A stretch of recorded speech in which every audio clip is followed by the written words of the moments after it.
तो चलिए आज भगवान कृष्ण के चरित्र की एक बहुत ही दिलचस्प कहानी को समझते हैं। ये एक ऐसी कहानी है जो उनके दो बिल्कुल कह सकते हैं कि अलग अलग रूपों को सामने लाती है। एक तरफ वो नटखट माखन चोर है और दूसरी तरफ एक महान रक्षक। आइए इस अनोखे द्वंद्व को जरा करीब से देखते हैं। तो देखिए, कृष्ण के दो रूप हैं। एक है माखन चोर का, जिससे पूरा वृंदावन परेशान रहता था, और दूसरा है दुष्टों के संहारक का, मतलब एक बहुत ही शक्तिशाली रक्षक का। अब सोचने वाली बात यह है कि ये दो एकदम ऑपोजिट पहचाने एक ही कहानी में कैसे सामने आती है। चलिए पता लगाते हैं। कहानी का पहला हिस्सा हमें ले चलता है वृंदावन की गलियों में, जहां एक बड़े ही स्वादिष्ट माखन को लेकर एक मजेदार सी खींचतान चल रही है। अच्छा, आखिर इस माखन में ऐसा क्या खास था? तो भाई, कृष्ण के दोस्त बताते हैं कि माता प्रभावती का माखन दुनिया का सबसे स्वादिष्ट माखन था। ऐसा माखन जो जबान पर रखते ही घुल जाए। अब बताइए, ऐसे लाजवाब माखन को कौन नहीं चखना चाहेगा, है ना? लेकिन यहाँ एक पेंच था। माता प्रभावती अपने कीमती माखन को वृंदावन के सबसे मशहूर चोर यानी कृष्ण से बचाने के लिए एकदम पक्का इरादा कर चुकी थी। उन्हें पता था कि कृष्ण उस माखन तक पहुंचने के लिए कोई ना कोई तरकीब तो जरूर निकालेंगे। और देखिए, कृष्ण ने निराश भी नहीं किया। उन्होंने अपने दोस्तों के साथ मिलकर माखन चुराने का एक पूरा प्लान बनाया।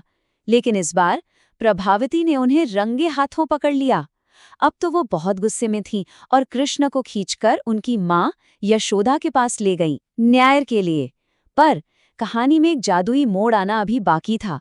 मजे की बात यह है कि प्रभावती खुद भी कृष्ण के आकर्षण से बच नहीं पाई थी। वो कहती हैं वो इतना सुंदर और भोला है कि मैं उसे उसकी शरारत के लिए डांट भी नहीं पाती। यही तो था कृष्ण का जादू, जो हर बार चल जाता था। लेकिन यहाँ एक सवाल उठता है, क्या उन्होंने सच में कृष्ण को पकड़ा था, या फिर ये भी उनकी कोई लीला ही थी? और ये रहा वो कमाल का ट्विस्ट। जिस लड़के को प्रभावती पकड़कर लाई थीं, वो कृष्ण थे ही नहीं, वो तो उनका अपना बेटा चंद्र था। अपनी दिव्य शक्तियों से कृष्ण ने खुद को चंद्र से बदल लिया था और एक बार फिर सजा से साफ बच निकले थे। जब प्रभावती पूरी तरह से कंफ्यूज थीं, तो कृष्ण उनके सामने आए और बड़ी ही मासूमियत से बोले, माता प्रभावती, मैं कृष्ण हूँ, पर मैं तुम्हारा भी तो बेटा हूँ, है ना? इन शब्दों में शरारत भी थी और एक गहरा अपनापन भी, जिसने प्रभावती को एकदम चुप करा दिया। अब यहाँ से कहानी का मिजाज एकदम बदल जाता है। वृंदावन की उन चंचल गलियों से निकलकर हम अब एक बहुत बड़े खतरे का सामना करने जा रहे हैं। अब एंट्री होती है दुष्ट राजा कंस की, जो अपनी मौत की भविष्यवाणी से डरा हुआ है।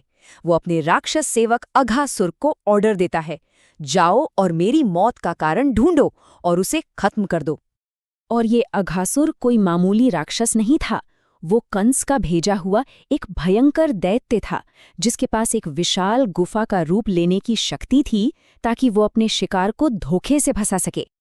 अब इस खतरे से बिल्कुल अनजान कृष्ण के दोस्त उस नकली गुफा को देखकर हैरान हो जाते हैं। एक बच्चा तो बोल भी पड़ता है, अरे ये गुफा सूरज की किरणों से चमक कैसे रही है? मुझे लगता है अंदर कीमती हीरे जवाहरात हैं। उनकी ये मासूमियत ही आने वाले खतरे को और भी भयानक बना देती है।